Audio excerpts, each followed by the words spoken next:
Frog Forest, Chapter 10. Wait a minute. Frog Forest? As in, we only gave a little time to the second best Sonic game? Okay, it's time to move on. Come on, let's bring her.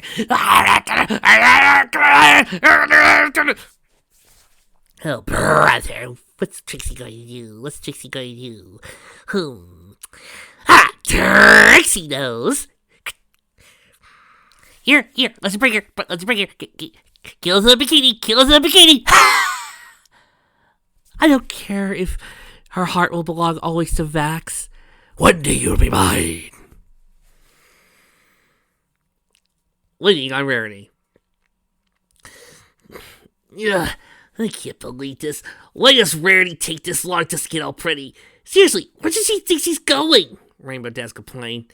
It was a short while since the fashion he said Queston, her younger sister, her roots had been restored, and the group spent almost all that time waiting for Rarity to finish with her makeover.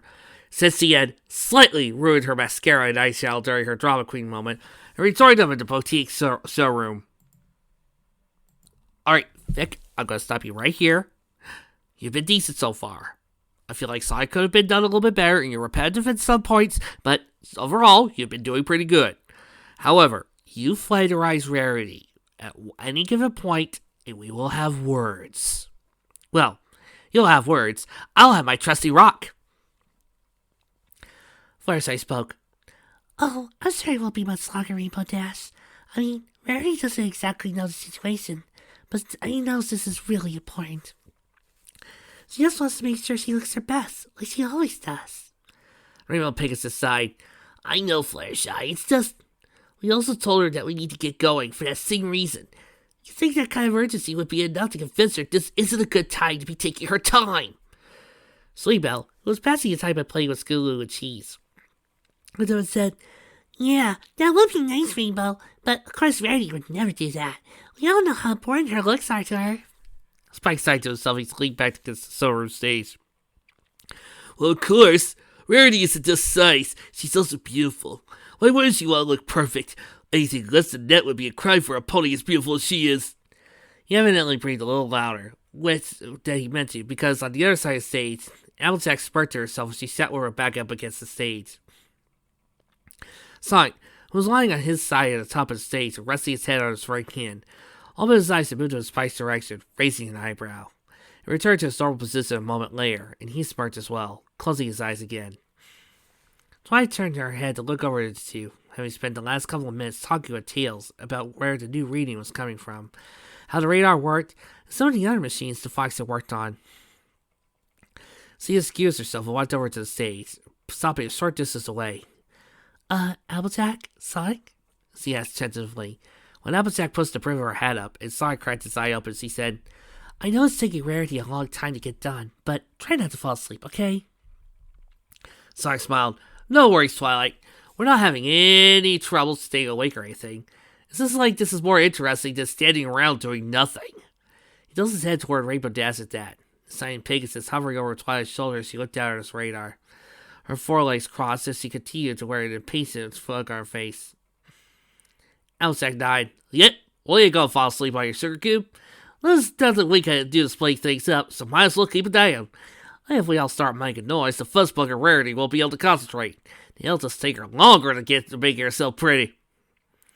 The three looked over as Roots let out a chuckle, the Julesy currently examining some of Rarity's masterpieces. She then turned to look at him and asked, What's the matter, Cowpony? You don't like to make yourself look good often? Applejack glanced away, tilted her hat back down, saying, Not easily, no. Roots smirked to herself. With a hat like that, and hair done up that way, I suppose there's no surprise. She had turned back to the dress that had been looking at, returning examining it, looking specifically at all the gems ready to put on. My, what a feast for the eyes. Forget the dress. These beauties would be all I need, she said, her voice as smooth as silk.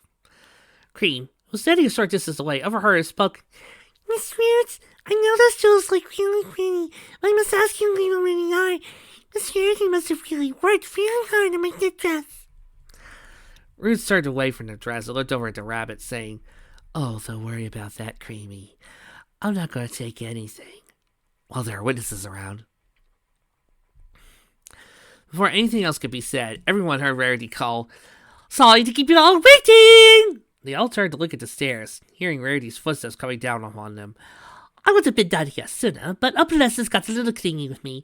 By the time I managed to get her off, I just felt ruined all my hard work, so I had to start over. The White Unicorn said as she came down the stairs. She soon stepped off the bottom step and gave her a regal pose, asking, "Well, how do I look?" Applejack glanced over at Applejack with eyes and whispered, "She doesn't look all that different to me." The other Earth probably gave an impracticable nod in agreement. Twice said, "You look very nice, Rarity. Actually, you look wonderful, like you always do." Spike spoke up, "You look absolutely gorgeous, Rarity." Rarity smiled. "I thank you, Spike. Twilight. And I must say, those are above understatements. I look fabulous." Ruse spoke, "A horse is a horse, of course. Rarity immediately glared at her. "What do you mean by that? And may I ask what you're doing next to my latest masterpieces?" Rarity replied, "Oh, nothing. They look quite nice as you do. In a equine sort of way, that is." Rarity immediately stopped over to her, asking, "Oh, really? And I suppose you fancy yourself an expert on such matters?" Ruse answered, "I happen to be a jewel fancier, my little pony. Diamonds, rubies, sapphires, I love them all. They're bright and beautiful, like me." Rarity held her head high as he said, "Well, I happen to enjoy fine jewelry myself. However, judging from your attitude, I'm willing to bet you prefer to keep them to yourself. I, on the other hand, am certainly willing to share them and any of my marvelous creations with my friends. And I believe you, while certainly being classy, are a poor jazz of beauty." Before this could go on any longer, Sonic stood out the stage and spoke, "Hey, time out, ladies!" When both Rarity and Ruse looked over, he said, "I'm sure you two can work this out some way, but this isn't a time, place, or way to do it. We're in the middle of a world-threatening situation here, so can you please save the beauty pageant for later?" Ruse replied, "Well, you did ask nicely, so I can let this go, for now." She glanced back at Rarity and said, "I hope you're not just another pretty face, honey. Making dresses and being a drama queen are the only noteworthy things you can do, so you won't last long against me." Before Rarity could respond, Ruse turned and headed toward the front door. As he passed by Sonic and Tails, he said, "See you around, Blue Boy. You too, Fox." Tails turned around and asked, "Where are you going, Rouge?" As he pushed the door open, she replied, "My wings feel a little stiff after standing like that for so long. I'm going to go stretch them." Zeta walked outside, spread her wings, and took off. And somewhere, shadows drawing over everything I've just said. Inside the Carousel Boutique, everyone just stared at where the bat had been standing just moments ago. Well, maybe not just where she had been standing, maybe in that fine ass. "Well, Wild Withers," Applejack muttered. "Can't believe it. How'd she do that?" Spike exclaimed incredulously. Tails sighed, "That's words for you. Let's just say she has a way with words." Rainbow Dash blinked. Yeah, no kidding." Twilight looked over at Sonic and asked, "Is she always like that?" Sonic replied, "Not always. Still, I guess you can expect that from a government agent who's also a jewel thief. When she puts her obsession with gems aside, though, she does her job well and can at least be somewhat trustworthy." Sweetie Belle, who looked at her sister worriedly, asked, "Sis?" Rarity, while glaring angry at the door, spoke, "The nerve of that bat! So she thinks she has more talent than me, does she? Well, I'll show her. It is time for action, everybody! There's work to be done. We must take care of it!" Although they were all surprised by the sudden display of command to Fashionista was showing, everyone in the room quickly agreed. Rarity didn't seem to come down from her high, as the aggressive look on her face faltered. She nervously laughed before saying, "What are we supposed to be doing anyway?" Applejack sighed as she stood herself up. Fixing her hat, said, "Come on, Rarity. We'll explain it to you on the way." She then followed Twilight Sonic to the front door, where Tails and Rainbow Dash were already waiting. Everybody else hurrying out after them. Rarity taking a moment to make sure the door was properly shut before catching up to the group. As they walked away, a pair of dark grayish eyes watched them from a nearby hiding spot, focusing for a moment on the lavender unicorn in the group. Once the group was far enough away, the owner of the eyes crept out from her hiding place, silently made her way towards Carousel Boutique. Walking to Sugar Cube Corner. Well, we've got miles ahead of us, and there's a lot more to see here. Oh, I'm sorry. As they made their way towards their next destination, Tails and Twilight having determined where to go while they were waiting for Rarity, thus the five social users radar to guide them. Applejack and Spike, along with Rainbow and Scootaloo, explained the whole situation to Rarity, Sweetbelle, and Fluttershy. The remaining members of the group, meanwhile, were engaged in a conversation of their own. Sonic and Tails would occasionally contribute to the explanation going on behind them. But for the most part, Applejack, Spike, Rainbow, and Scootaloo didn't need a lot of help, so the two of them, along with Cream and Cheese, mostly focused on talking with Twilight. So, you don't worry about magic anymore, Miss Twilight? Cream asked. The lavender unicorn replied, Oh, I still study magic, Cream. I'm just not studying all the time like I did back at Carolot. Princess Celestia sent me here to make friends, and that's what I did during our adventure to the Everfree Forest. After we returned her sister, Princess Luna, to normal, she allowed me and Spike to stay here and continue learning about friendship. Sonic asked, Yeah? How does she know you're learning? Does she come down for Carolot every now and then with a test or something? Twilight giggled and said, No, Sonic. Whenever I learn a lesson or one of my friends does, whether through an adventure or normal experience, Princess Celestia notified with a friendship report. She sheepishly added, I used to be the only one who did the reports, even when it was a lesson my friends learned. But now all my friends write when they learn since, well, I kind of got the whole town caught under a spell when I couldn't control. I thought I was going to be targeted on one of my reports. She shook her head. Such an unbelievable mistake. I don't know what I was thinking. Sonic grinned. Hey, better to make mistakes now while you still got potential than to make them later in life when you're starting to lose your chuts. Can't really recover or learn from them, right? Twilight laughed nervously at that, thinking about the circumstances that led up to her wanting to enchant her old Smarty Pants doll with a wanted need spell. Unknown to even to her, an easy look appeared in her eyes. When Sonic and Tails both noticed, knowing that her formerly steady steps seemed to falter slightly as she thought about it. Tails, hoping nothing was wrong, asked, So, after the report is written, you sent it to Princess Celestia in the mail? Twilight stepped back to her regular demeanor and steady stride and replied, Not exactly. Spike takes care of the sending the lessons, and he often writes them down because his writing looks so good. Cream asked, Does Spike send letters, Miss Twilight? Twilight answered, Well, his fire breath. Well, he just breathes normal fire like most other dragons. He also has a magical fire that allows him to send letters directly to Princess Celestia as well. Tails' eyes widened a bit that he asked, Really? How does he do that? Can he only receive things from Princess Celestia? Or as long as he knows how to read, so can anyone send letters to him? Twilight replied, Well, I think it would be possible for him to receive things from others besides Princess Celestia. But I can't say for sure because I haven't done a lot of research on dragons. And even if I did have an extensive understanding, it'd probably still be better to ask Spike about it. After all, letters had to go through him to get delivered. Sonic asked, Does Princess Celestia keep all the reports she receives? Twilight replied, Yes, in fact. She sent the ones I had written back to me after Discord corrupted all my friends. Tails asked, Corrupted? What do you mean? Twilight explained, He wanted to make sure we couldn't use the elements of harmony on him. So he took them and hid them, telling us where they were through a riddle. I made a mistake in interpreting it and thought they had hidden them in the Carolot headspace. They weren't there, but he took the opportunity to make us play one of his games. He took Rainbow Dash and Fluttershy's wings, along with my horn and Rarity's horn, and then told the elements in the maze about, without using magic or wings, make sure to split us up as soon as we were inside the maze. Sonic story, Yeesh, what a creep.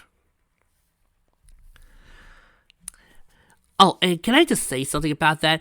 I do know there are some punks out there who want to go, I would have figured it out earlier. To that I say, no, you wouldn't have. Stop trying it. You misinterpreted it just as well as Twilight did. The only reason why you say that now is because you have the power of something called hindsight, where you can actually look back and go, wow, and then you use that to falsely believe that you could actually be smarter than the character at the same time. This is called lying to yourself. So I sighed. I know. And while we were split up and trying to get to the center maze, I guess he used his magic to mess with my friends, turning them all gray. I always seemed to arrive too late because he would purposely drop the part of the maze after he was done with them. By the time I figured out where the elements really were and got to them, Rainbow Dash had already abandoned us to her corruption, and, despite my best efforts, I couldn't take her negative attitudes anymore. I turned gray and was ready to give up on everything. And I remember Discord was enthusiastic to hear that. Tails gagged. He was actually proud of what he did. He said, Discord sounds just like a mean, terrible person. Cheese gave an angry "Phew!" in agreement. Sonic asked, so what happened? So I said, well, I went back to the library to get Spike. I was ready to leave for somewhere when Spike told me Princess Celestia had been sending him a lot of scrolls since he got back. There were letters that I sent up to that point, and once I went through them, I began to get my face back as well as my color. I did use the memory spell on each of my friends to remind them what Discord made them forget, or restored their colors as well. We did use the elements of harmony on them, and he turned them back to stone, just like he did when Princess Celestia and Luna used them on him. Tails asked, You petrified him? Twi said, we just used the elements on him the same way we did with Princess Luna. Not sure why they freed Luna while they turned him to stone, but I'm sure there was a good reason for it. It's called ironic punishment. Sonic faced forward and held a hand to his chin, saying, Noticing the way Twilight was looking at him, he looked there and said, I noticed he sent them to you for whatever reason.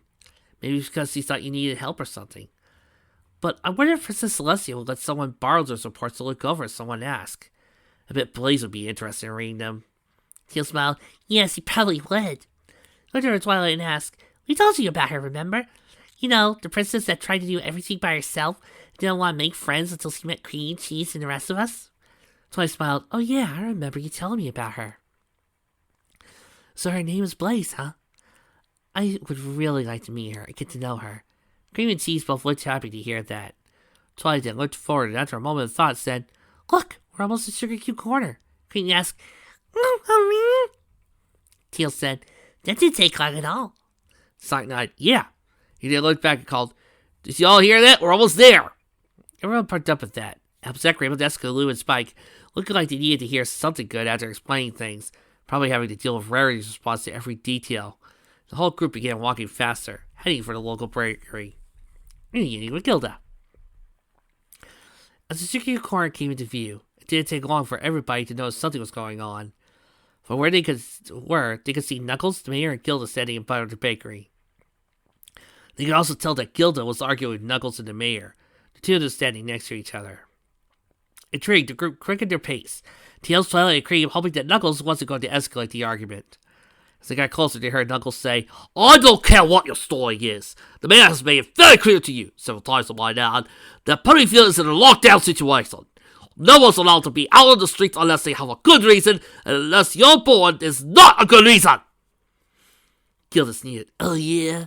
What are you gonna do about it, Rad? Personally walk me home? I don't live in Ponyville.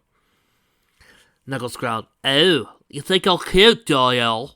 He held out his fist, making sure Gilda could see his spiky knuckles, and then asked, How would you like to find out how it feels to be punched by one of these? I'll be happy to knock your beak off! Sonic and Tails quickly ran over the three of them at that, coming to a stop next to him. Alright, Knuckles, you said your piece, now calm down already, Sonic said. The three of them turned and looked at the duo, Knuckles and the mayor saying, Sonic! Gilda, however, looked happy to see them. Oh, it's you two weirdos again. This is what I want to see. A big party of weirdos and ponies. The only thing we're missing is Stinky Pie. He said as the rest of the group came over. Sonic cried, Whatever, you turkey. As Spike, Cream, Cheese, and the ponies came to a stop behind Sonic and Tails, Gilda yelled, I'm a Griffin genius, not a turkey. Jeez, what's your problem? Sonic replied, Hey, you're the one who started the name-calling game. You don't like being called names? Then you should have called Tails a freak. Gilda said, I don't get what you're all up about. He barely looked like he wanted to cry like one little remark. I like Fluttershy back there. Sonic Tails looked back at that. Square Yellow Pegasus had forgotten her first encounter with Gilda, already looking nervous and staying near the back of the group. Twilight decided she should change the subject before things got out of hand, so she turned to the mayor and asked, Miss Mayor, did something happen here? Did Gilda do something? The Tam Mayor replied, Well, no, but for now, due to this crisis you're taking care of, no ponies allowed our houses without good reason. I told Knuckles here about this when I met him a little while ago, and offered to keep an eye on every pony until it's deemed safe to go out again. So, when we saw Gilda here walking around Ponyville, we caught up with her and I asked her to return to her house. Gilda spoke up, Like I already said, I don't live in Ponyville. I'm certainly not going to sit around cooped up at some pony's house, especially not when these dweebs get to go wherever they want. Rainbow moved in front of Gilda and said, We get to go wherever we want, Gilda, because we actually are working together and doing something worthwhile. I don't know when you get back from Cloudsdale, but clearly you haven't done anything besides get on every pony's nerves. The only good thing you've done so far is go find my element necklace. And you had to go waste our time by challenging me to a race when you both knew from the beginning I would win instead of just giving it to me. Is it really that surprising you're under the same restrictions as every pony else? Gilda looked ready to continue making a scene, but the mayor turned away from her, looking at Twilight and saying, By the way, Twilight, I'm glad to see you found Fluttershy, Vanity, and her younger sister. You and your friends seem to be doing a fine job so far of getting back to Ponyville. But may I ask what you're all doing here? Twilight nodded. Yes, you may, Miss Mayor. According to Tails' radar, there's a narrow portal here at Secret Cube Corner. We came here to find it and where it leads. Mayor replied, Oh, of course. I should have guessed. Well, I don't want to be a burden. I'll leave you two your friends to it. I wish you luck. Twilight nodded when the mayor turned and walked away, heading for town hall. Gilda noticed her leaving and asked, Hey, where's she going? I'm not done with her yet. Knuckles ignored her and went to Sonic and asked, Do you guys mind if I take it along? If I have to listen to this Griffith any longer, I'm personally gonna send her to the moon with my fists. Sonic regarded for a moment and said, I don't have a problem with that, Knuckles. He looked around and asked, What do you think, girls? Knuckles can come with us if he wants to, right? The ponies full voiced their agreement, though Rarity and Sweetbell understandably had to think about it for a moment. Sonic had walked up the steps to Secret Corner. Tails, Knuckles, Crane, Cheese, Spike, and everybody else except Rainbow Dash following him in. Rainbow turned to Gilda and said, Hey, as long as you're back in town, maybe you should go see if you can find something useful to do, G. If you somehow manage to do that, maybe you'll have a chance of getting back on my good side. With that, she turned to follow her friends to the bakery. Gilda grunted, Yeah, like the whole world revolves Rainbow Dash's opinion on me. I'm barely the scene. She spread her wings after saying that, taking to the air, flying away from Secret Cube Corner. A few minutes later, while still flying, thinking about what Rainbow Dash had said, Gilda's sharp eyesight allowed her to notice something down on the ground. She came to a stop and flapped her wings to remain in place, taking a closer look. She could see Amy walking down the street below her, but what really caught her attention was who she was walking with. Looking back in the direction of Secret Corner, she muttered, But I saw him, didn't he? Looking back down, she smirked to herself, Looks like I found something interesting to do after all. Bet this'll throw you a loop for a Rainbow Dash.